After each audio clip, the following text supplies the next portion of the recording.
수확철을 맞아 농기계 사고가 잇따르고 있습니다. 안전장구도 없어 작은 부주의가 큰 사고로 이어지고 있습니다. 등산로를 보호한다는 시설물 설치가 오히려 산을 망치는 사례가 많습니다. 익산시가 추진 중인 미륵산 데크 설치의 문제점 취재했습니다. 내년도 국가 예산이 국회 심의를 앞두고 있습니다. 선거를 앞둔 시점이어서 선심성 지역구 챙기기에 맞서기 위한 대책이 필요합니다. 여러분 안녕하십니까? 전북권 뉴스입니다. 농기계는 사고가 나면 사망으로 이어질 확률이 자동차의 무려 8배나 된다고 합니다. 요즘 같은 수확철에 이런 농기계 사고가 주로 발생합니다. 농기계 안전이 상대적으로 허술하다는 얘기인데 대부분 부주의가 사고의 원인입니다. 이경희 기자가 보도합니다. 경사진 커브길을 돌다 경운길을 타고 일을 나가던 70대 노인 4명이 2m 아래 하천으로 떨어졌습니다. 사거리에서 사륜 원동기와 승용차가 부딪혀 원동기 운전자가 크게 다쳤습니다. 지난 16일에는 수확을 마치고 돌아가던 50대 농민이 몰던 콤바인이 농로에 빠졌습니다. 작은 부주의가 큰 부상으로 이어지는 농기계 사고. 70대 노부부는 농기계를 다루다 3년 간격으로 손가락을 잃는 장애를 입었습니다. 이 같은 농기계 사고는 요즘 같은 수확철에 급증하고 있습니다. 많이 위험합니다. 제 콤바인도 넘어지기도 하고 트랙터도 넘어지기도 하고 경운기도 넘어지기도 하는데 전북 소방본부 집계에 따르면 올해에만 173명이 부상했고 이 중 26%는 9월과 10월에 다쳤습니다. 대부분 50세 이상 노령자들이 많거든요. 사고 원인을 보더라도 운전자 조작자들 과실이나 안전부주의가 한 67%를 차지하고 있습니다. 안전막이나 안전벨트 같은 보호장치도 없어 부상이 더욱 큽니다. 특히 음주운전 단속 대상도 아니어서 관련 사고도 빈번하고 있습니다. 실제로 지난해 기준으로 농기계는 자동차보다 교통사고 치사율이 약 8배나 높았습니다. 어두운 시간대는 운행을 삼가하셔야 되겠습니다. 특히 안전점검을 생활하시고 후반사체 등 등호장치 장착을 본격적인 추수철이 시작되면서 농기계 사용이 부쩍 느는 만큼 사고 예방을 위해 어느 때보다 주의해야 할 때입니다. MBC 뉴스 이경입니다. 전라북도가 내년 국가 예산으로 6조 원 이상을 확보할 계획입니다. 오늘부터 국회 예산 심의가 시작됐는데 전망이 그리 밝지만은 않습니다. 이창익 기자가 보도합니다. 2016년 예산안에 대해 국회 상임위별로 이달 말까지 심의를 하고 다음 달부터는 예결위가 증액과 감액 규모를 결정합니다. 정부가 반영한 내년도 전부 국가 예산은 5조 7천억 원, 당초 요구액보다 8천억 원 가량이 적습니다. 전라북도는 여기에 최소 3천억 원 이상을 증액시켜 3년째 6조 원을 넘겠다는 목표입니다. 핵심은 새만금 분야로 개발 속도를 좌우할 내부 인프라인 남북 이축과 동서 이축 국도, 수질과 신항만 건설에 3천억 원이 추가로 필요합니다. 아울러서 수질 개선 예산, 또 새만금 신항을 좀 규모 있게 만들어가는 그런 예산을 확보하는데 진력을 다할 생각입니다.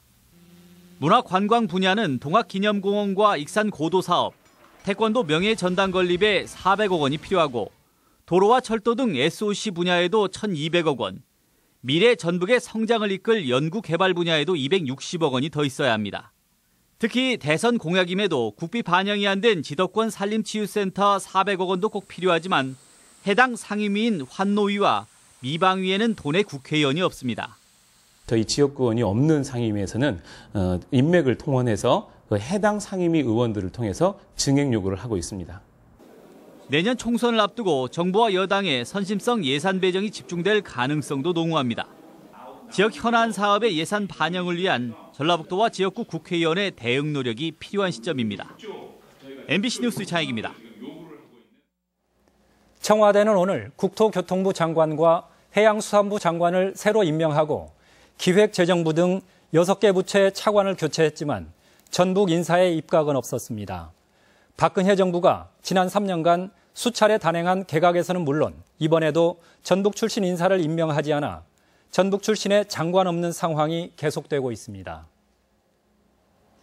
익산시가 훼손된 미륵산을 복원한다며 등산로를 보수하고 있습니다. 그런데 과잉 설치된 인공 구조물이 오히려 미륵산 환경을 해치고 예산까지 낭비하고 있다고 합니다. 김하연 기자가 현장을 다녀왔습니다. 미륵산 정상으로 향하는 등산로를 따라 철제 구조물이 깔려 있습니다. 훼손된 등산로를 보호하겠다며 익산시가 땅에서 50cm 높이에 설치하고 있는 데크입니다. 인공 구조물은 250m가량 이어집니다. 등산객들은 인공시설에 대한 불쾌감을 드러냅니다. 등산하는 사람들은 돌도 받고 또 흙도 받고 그런 걸 좋아해요. 저런 걸 좋아하는 게 아니라. 철원 예산 있으면은 뭐 독거노인들이나 이런 철원 그 예산 가지고 그냥 소외된 계층 그게 하는 게 훨씬 낫다 생각을 해요. 설치 장소도 문제입니다. 산림 훼손을 최소화하기 위해 당초에는 급경사 구간이나 정상에만 이런 구조물을 설치하기로 했지만 이렇게 경사가 거의 없는 곳까지 설치돼 있습니다. 오히려 경사가 심하고 미끄러운 곳은 아무 시설 없이 그대로 뒀습니다. 여기는 평지잖아요, 지금. 여기를 실상 할 필요는 없는데 저 위에를 좀 보수 공사를 해야지 여기는 할 필요가 없어요, 지금. 미륵산의 또 다른 등산로. 역시 나무로 계단을 만들어 놨는데 등산객들이 이를 피해 다니면서 샛길이 나고 훼손은 오히려 더 심해졌습니다. 등산하는 느낌은 별로 없긴 하죠. 그냥 계단을 계속 올라가는 느낌밖에 안 드니까. 그래서 보통 많이들 이쪽으로 안 오고 저쪽 그 계단 없는 쪽으로 많이 올라가시는 것 같더라고요, 사람들이.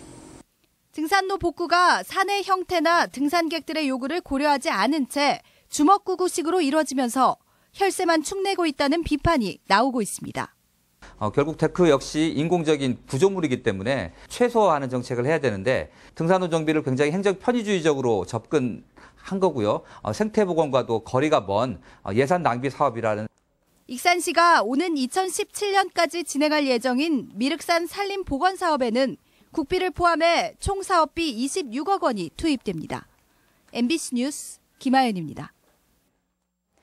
군산의 한 주택가에서는 생활하수를 농수로에 그대로 흘려보냅니다.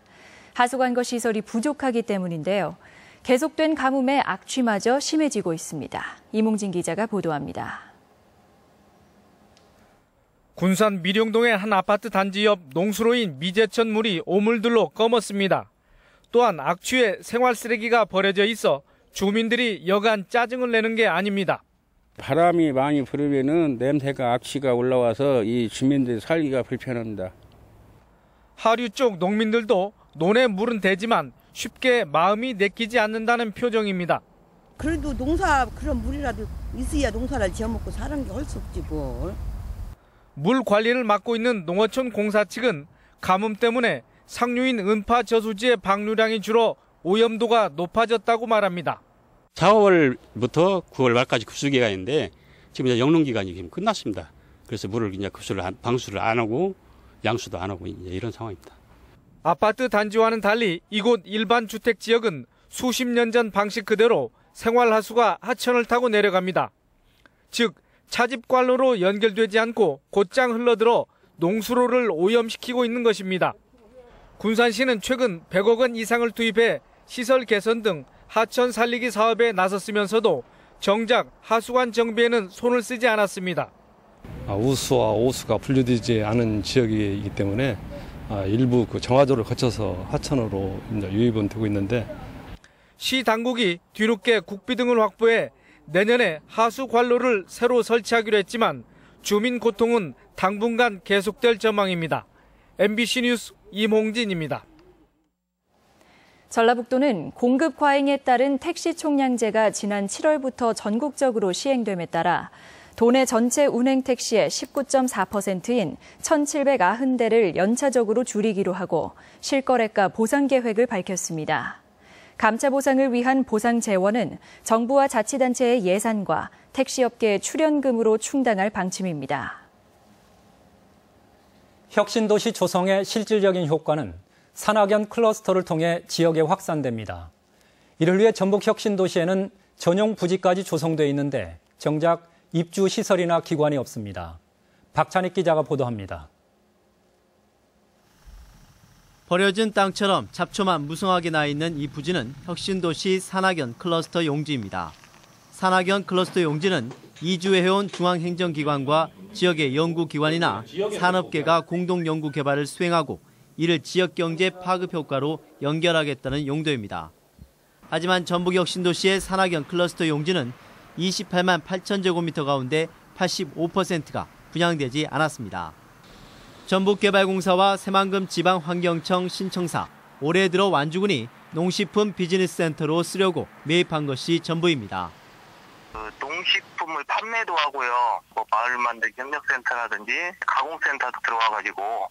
분양이 저조하자 지난해 분양가를 3.3제곱미터당 142만 원에서 조성 원가인 43만 원으로 대폭 낮췄습니다. 심지어 지방행정연수원 인근의 이 부지는 감정평가를 통해 4분의 1도 안 되는 30만 원에 내놨습니다. 당초에 농기계 부분으로만 한정돼 있었는데 전북 혁신도시에 관련된 전 업종이 들어올 수 있도록 확대 변경한 것입니다. LH 본사 예정 부지 가운데 국민연금이 쓰고 남은 부지 3만 5천 제곱미터는 산학연 클러스터 용지로 최근 전환됐습니다. 하지만 분양이 되더라도 제 역할을 할지는 미지수입니다. 혁신도시 본래 의미는 오간데 없고 연구기관이나 관련 업체는 하나도 입주하지 않은 채 전북 혁신도시는 아파트 도시가 돼가고 있습니다. MBC 뉴스 박찬혁입니다. 이산가족 상봉을 하루 앞두고 도내에서는 전주에 거주하는 86살 이몽남 할머니 등 이산가족 4명과 보호자들이 오늘 속초에 집결해 교육을 받은 뒤 내일 오전 금강산으로 올라가 2박 3일간 북한의 가족들을 만나게 됩니다. 한편 상봉단 중 최고령인 진안의 이석주 할아버지 등 4명이 포함된 2차 상봉은 오는 24일부터 2박 3일 동안 진행될 예정입니다. 전북지방경찰청은 전주의 한 종합병원이 제약회사로부터 수십억 원대의 리베이트를 받은 정황을 포착하고 지난주 병원과 제약회사 6곳 등 모두 7곳을 압수수색했습니다. 경찰은 이들 제약회사가 지난 2010년부터 특정 제품을 사용하는 조건으로 금품을 건넨 정황에 대해 수사하고 있습니다. 김승환 교육감은 오늘 확대 간부회의에서 역사교과서 국정화 반대 방침을 재확인하고 초중고등학교 역사교과서의 오류 수정을 포함한 역사 보조 교재를 개발해 배부하겠다고 밝혔습니다. 김 교육감은 다만 활용 여부는 학교 자율에 맡기겠다며 보조 교재 개발과 함께 역사 수업을 내실화하는 프로그램도 운영하기로 했습니다. 이어서 오늘의 간추린 소식입니다. 전북애향운동본부는 최근 조사에서 도민 절반가량이 전북을 떠나겠다는 생각을 밝힘에 따라 도민 화합을 위한 결의대회를 열었습니다. 참석자들은 모두 하나 되어 희망찬 미래를 열어가자고 다짐했습니다. 군산시가 국내외 학회와 행사를 유치하기 위해 유관업체들과 마이스 산업 협력 체계를 구축하기로 했습니다. 네트워크에는 숙박업과 관광업체 등이 참여해 마케팅 활동을 공동 추진합니다. 국민권익위원회는 오는 22일 전주시청에서 이동신문고를 열고 전문조사관들이 고충과 민원을 상담할 예정입니다. 상담 분야는 모든 행정민원과 부패신고, 생활법률, 소비자 피해 등입니다. 제42회 고창 모양성제가 내일부터 엿새간 고창 읍성에서 열려 무병장수기원 답성놀이 등이 펼쳐집니다. 고창 모양성은 우리나라에서 원형이 가장 잘 보존된 자연석 성곽입니다. 전주 국제발효식품 엑스포가 해외 20개 나라 350여 개 업체가 참여한 가운데 22일부터 닷새간 전주 월드컵 경기장에서 개최됩니다. 행사에서는 식품 명인전과 치즈 만들기 등 볼거리와 체험거리도 마련됩니다. 전국체전 나흘째인 오늘 전라북도 선수단은 사이클에서 3개, 태권도와 육상에서 2개씩 등 모두 6개 종목에서 10개의 금메달을 따며 선전했습니다. 이에 따라 오늘까지 획득한 메달은 금메달 32개, 은메달 36개, 동메달 47개로 종합 득점 순위에서 9위를 달리며 목표 순위 전국 12위 달성 전망을 밝게 하고 있습니다. 경기 침체 속에 전라북도의 재정 집행마저 터덕거리고 있습니다. 전라북도는 올해 도가 써야 할 5조 6천여억 원 가운데 집행률이 73%에 그쳐 연말 최종 목표율보다 20% 가까이 부족합니다. 도는 재정 집행이 늦어지는 이유는 3천억 원에 이르는 국비가 내려오지 않았기 때문이라며 부처를 방문해 조기 송금을 요구하기로 했습니다. 전북권 뉴스였습니다.